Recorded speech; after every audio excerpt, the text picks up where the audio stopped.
JD Miles stepping outside the Collin County Courthouse for us. And JD, we heard that one question specifically today that several prospective jurors refused to answer. Sounded like it was a thing in the courtroom today.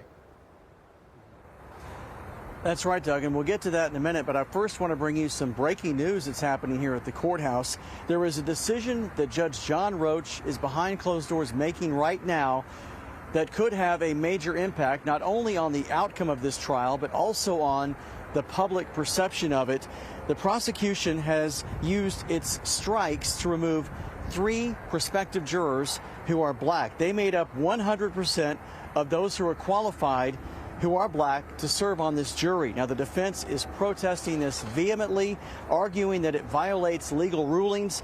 As anyone who has followed this case knows, race has become a talking point even well before this trial because the defendant is black and the victim was white. The prosecution argues that the circumstances surrounding this case, being a school fight in a school stadium, make it, quote, race neutral, meaning that race did not play a factor in the crime and the makeup of the jury doesn't have to legally reflect that. The judge is expected to make a ruling at any minute. In the meantime, here's a recap of what happened earlier today. Inside the Collin County Courthouse, the process of selecting the men and women who will fill these 12 seats in the courtroom of Judge John Roach continued behind closed doors. Karmelo Anthony appeared on a live camera feed sitting at a table with his attorneys wearing a dark suit and tie, while his attorney, along with prosecutors, continued the work of finding a jury that would give him a fair trial.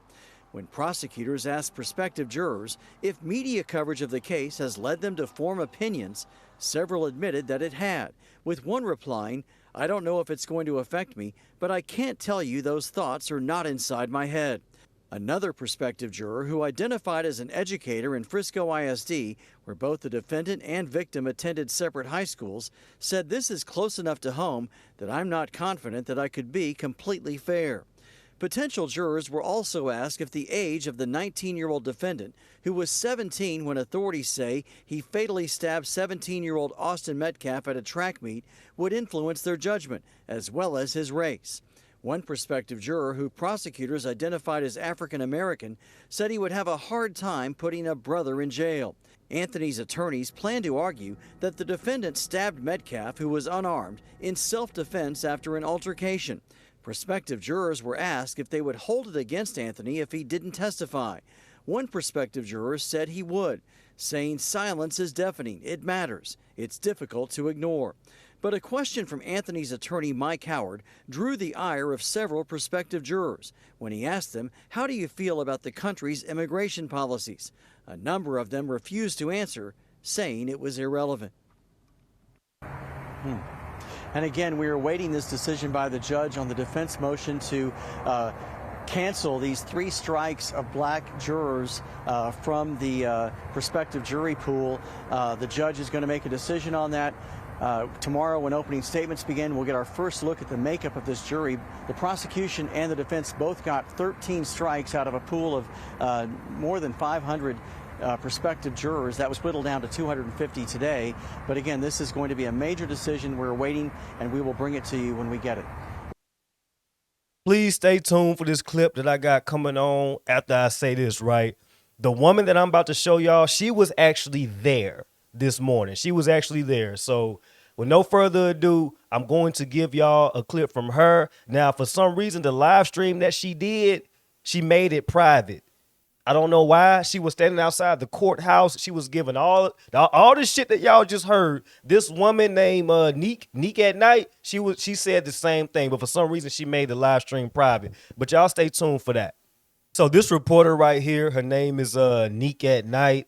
I was about to cover a live stream she just did a few hours ago, but for some reason it's private now. But she had exclusive information, and I'm about to show y'all in case y'all think I'm full of shit. That right there, let me get it in front of the camera for y'all. Karmelo Anthony jury selection bombshell. That was a 24-minute stream. She did that about 6 hours ago. For some reason, it's private now. So look, I don't understand why it's private. That was the video that I planned on covering with this episode right here. But I'm going to tell y'all what I got from that video. So it's still good information I'm about to give y'all, right? She basically said that hundreds of people showed up. You know what I mean? She was there bright and early. It was a first come, first serve basis, right? But she also mentioned, and this is very important, she also mentioned how strict they're being when it comes to this jury selection. You know what I mean? So if they peep that you're full of shit, that you're being biased, you getting your ass up out of there. You're getting your ass up out of there.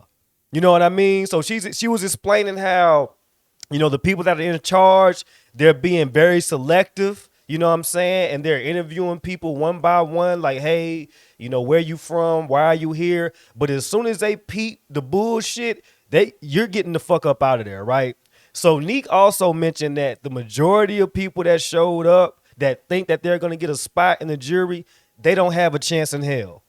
They don't have a chance in hell, right? You had people that showed up wearing you know, shirts and clothing signifying that they were, you know, on Karmelo Anthony's side and justice for Karmelo. They don't have a chance in hell, right? They're just there to agitate and just fucking, you know, be there, right?